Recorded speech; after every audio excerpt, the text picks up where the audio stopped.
అన్ని విజువల్స్ చూశారు మీరు. పెద్ది ఎన్నో కథలు వింటూ ఉంటాం ఆర్టిస్ట్గా. కొన్ని కథలు విన్నప్పుడు నచ్చుతాయి, కొన్ని కథలు విన్నప్పుడు ఆశ్చర్యపరుస్తాయి. బట్ పెద్ది అనే కథ మాత్రం విన్నప్పుడు ఎక్కడో గుండెలో నా హృదయానికి చాలా దగ్గరగా హద్దుకుని ఉన్న ఒక కథ. ఇలాంటి కథ మా నాన్నగారు చెప్పినట్టు 10 సంవత్సరాలకు ఒకసారి వస్తుందేమో ఇలాంటి కథ. అలాంటి కథ నాకు వచ్చినందుకు ఫస్ట్లీ నా సుకుమార్ గారికి, బుచ్చిబాబు గురువు గారికి నేను మనస్ఫూర్తిగా థ్యాంక్స్ చెప్పుకుంటున్నాను.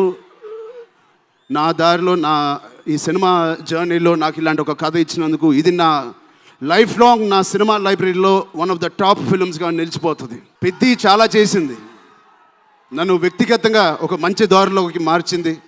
ఒక యాక్టర్గా నాకు చాలా సాటిస్ఫాక్షన్ ఇచ్చింది. Love you.